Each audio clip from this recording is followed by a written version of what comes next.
आज हम बात करेंगे प्रधानमंत्री सुरक्षा बीमा योजना के बारे में, जिसे हम PMSBY भी कहते हैं। इस बीमा योजना का शुभारंभ हमारे माननीय प्रधानमंत्री मोदी जी ने मई 2015 में किया था। तब से लेकर अभी तक ये स्कीम चलती आ रही है। स्कीम काफ़ी अच्छी है। ये जो बीमा योजना है, इसका वार्षिक प्रीमियम सिर्फ 12 रुपये आता है। और इसका क्लेम सेटलमेंट की अगर हम बात करेंगे, क्लेम सेटलमेंट रेशो के बारे में, तो इसका रेशो काफ़ी अच्छा है, लगभग 100% ही समझ लीजिए आप। बहुत ही कम केसेस में किसी का क्लेम रिजेक्ट होता है। अदरवाइज अगर आपके डॉक्यूमेंट सही है तो आपका क्लेम सेटलमेंट हो ही जाएगा। जनरली ये सोशल सिक्योरिटी स्कीम है एक भारत सरकार की, इसलिए इसका प्रीमियम भी कम है और क्लेम सेटलमेंट रेशो भी काफ़ी अच्छा है। चलिए देखते हैं स्कीम के बारे में, कौन एलिजिबल है और इसके बेनिफिट्स क्या है। सारे सेविंग और करंट अकाउंट होल्डर जिनकी उम्र 18 साल से 70 साल के बीच में है, वो सारे एलिजिबल है इस स्कीम का हिस्सा बनने के लिए।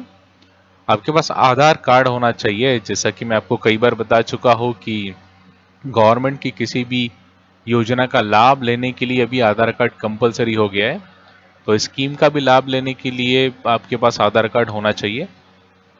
NRIs स्कीम में हिस्सा लेने के लिए एलिजिबल नहीं है। उसका बेनिफिट्स क्या है, ये एक जैसे कि आपको पता है, ये एक्सीडेंटल बीमा योजना है, दुर्घटना बीमा योजना। इसका जो सम एश्योर्ड है 2 लाख रुपए। अगर बीमा धारक की मृत्यु हो जाती है एक्सीडेंट से, तो उसके नॉमिनी को 2 लाख रुपए मिलेगा। और अगर वो परमानेंट डिसेबल हो जाता है, परमानेंट डिसेबल से यहाँ तात्पर्य है कि अगर दोनों आंखें चली गई या फिर दोनों हाथ चले गए या फिर दोनों पांव चले गए या फिर एक आंख चली गई और एक पांव चला गया या फिर एक आंख चली गई और एक हाथ चला गया एक्सीडेंट में, तो उस केस में आपको 2 लाख रुपए मिलेंगे। और तीसरी इसमें कंडीशन है, अगर आपकी एक आंख चली गई तो आपको 1 लाख मिलेगा, एक पांव चला गया तो आपको 1 लाख मिलेगा और एक हाथ चला गया आपका तो आपको 1 लाख मिलेगा। ये सारी जो शर्तें हैं वो एक्सीडेंट के केस में ही है। अगर एक्सीडेंट से इस तरह की कुछ दुर्घटना आपके साथ होती है तो आपको इस तरह का सम एश्योर्ड मिलेगा। डेथ के केस में आपके नॉमिनी को पैसा मिल जाएगा और डिसेबिलिटी के केस में आपको स्वयं को पैसा मिल जाएगा। कुछ महत्वपूर्ण बातें आपको याद रखनी है इस पॉलिसी को लेते समय। इस पॉलिसी का जो प्रीमियम है वो 12 रुपये है। 12 रुपये महीने का नहीं है, ये 12 रुपये साल का है। पहली बार जब एनरोल आप करेंगे तब आपको पैसा कटवाना है बैंक में जाके, और उसके बाद अगले साल से पैसा अपने आप आपके सेविंग अकाउंट से कटते जाएगा। आपको बस सेविंग अकाउंट में सफिशिएंट बैलेंस रखना है। इसका जो कवरेज पीरियड है वो है 1 जून से 30 मई तक, मतलब पूरा 1 साल का है, जो जून से शुरू होता है और मई में ख़त्म होता है।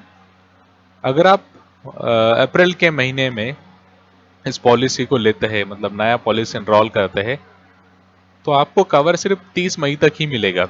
और फिर अगला जो कवर है वो 1 जून से शुरू होगा, तो 1 जून को आपको फिर से पैसा देना होगा 12 रुपये। तो ये बात ध्यान में रखिए। अगर आप अप्रैल में लेते हैं मतलब लेना चाहते हैं तो 1 महीना वेट करके जून में ही ले लीजिए। और अगर आप अप्रैल में लेते भी है तो वैसे भी इतना कोई फ़र्क नहीं पड़ने वाला। 12 रुपये तो सिर्फ साल का है, साल में 24 रुपये भी दे देंगे तो बहुत बड़ी रकम नहीं है। इस पॉलिसी के अलावा अगर आपके पास कोई पहले से इंश्योरेंस प्लान है, कोई दुर्घटना बीमा या किसी भी तरीके का इंश्योरेंस प्लान है, तो भी आप इस पॉलिसी को ले सकते हैं और बेनिफिट्स आपको दोनों के मिलेंगे। अगर आप कुछ होता है तो प्रधानमंत्री सुरक्षा बीमा योजना का भी लाभ आपको मिलेगा और जो एग्जिस्टिंग पॉलिसी चल रही उसका भी लाभ आपको मिलेगा। इसमें सबसे इम्पॉर्टेंट बात है कि 45 डेज का इसमें वेटिंग पीरियड होता है, वो सिर्फ पहले साल के लिए। मान लीजिए आपने 1 जून को पॉलिसी ली है फर्स्ट टाइम, तो 45 दिन तक, पॉलिसी लेने से 45 दिन तक अगर आपको एक्सीडेंट से कुछ हो जाता है तो आपको क्लेम नहीं मिलेगा इसका। ठीक है, आप क्लेम के लिए पात्र नहीं होंगे। तो पहले 45 दिन ही इस जो पहले साल के 45 दिन है, तो जब फर्स्ट टाइम आप लेते हैं वो एक वेटिंग पीरियड इसका। इसके अलावा फिर अगले साल जब पॉलिसी रिन्यू होती है तो ये वेटिंग पीरियड का क्लॉज खत्म हो जाता है। देखिए काफ़ी अच्छी स्कीम है। अगर आपने एनरोल नहीं किया है तो मेरा सजेशन है आपको कि इसे एनरोल कर लीजिए। 12 रुपये साल का, इससे सस्ता कोई स्कीम नहीं है। ये सोशल सिक्योरिटी स्कीम है इंडिया की, इसलिए इसका प्रीमियम इतना सस्ता है। और भरोसा कीजिए दोस्तों, इसका क्लेम सेटलमेंट रेशो काफ़ी अच्छा है, बहुत ही अच्छी स्कीम है। तो उम्मीद करता हूँ आपको स्कीम के बारे में सारी जानकारी मिल गई और आप आज ही जाके इस स्कीम में एनरोल कर लेंगे अगर आपने एनरोल नहीं किया हो तो।